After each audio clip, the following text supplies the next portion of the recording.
Hi, I'm Kathleen Collins Williams, creator and designer of the Nightlife Hair Wrap, and I just exposed my business on BizLink's TV network.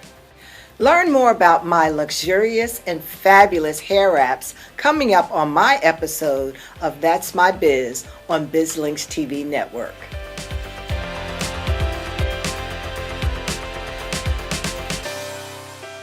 Well, I started Nightlife Hair Wrap in January of 2011. By trade, I'm an interior decorator. However, when the economy turned down, it was time to do something else. So, of course, being a person that believes, I went to my prayer life to find out what to do. And I started hearing about hair wraps. And, you know, God has a way of putting things in front of us. And then one morning in January 2011, I was compelled. And I say it was just the voice of God that told me I needed to make a pretty one. And it was so compelling. It was so compelling. I ran out that day, got everything I needed, and created my first wrap. Showed it to my family. And they were like, wow, you need to go ahead with this. So I did as much research as I could on, you know, what we need, what we as women need for hair wraps to make sure I was using the right fabrics and the right styling for a woman. Because so many of our problems with hair wraps were, of course, that they didn't look pretty and that they didn't stay on all night.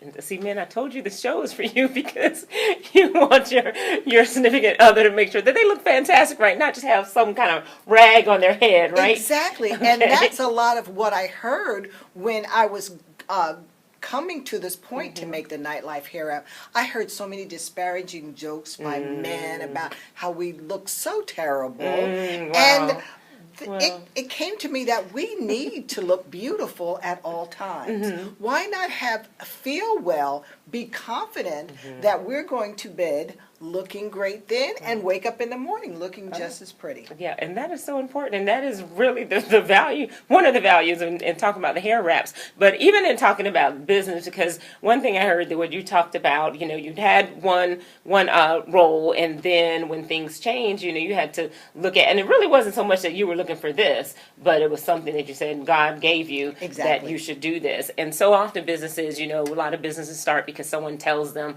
they should do something, but then a lot of businesses also, they're really sharing what their faith is all about and how it drives them. I know when I was let go from corporate, I was driving home to say, okay, God, what do you want me to do? You know, and if you listen, you hear that word, and that's driven you here. And it has certainly given me a purpose, and it drives me on every day because I know it's not something that I came of. And we're always looking for our purpose. That's a big thing with me now. As far as the business is concerned, to find out what the purpose is. And he's led me to help women in more than just the wraps. He's also led me to somewhat minister to women in their daily application of the wraps. And that's a side thing that I'm adding on to it now.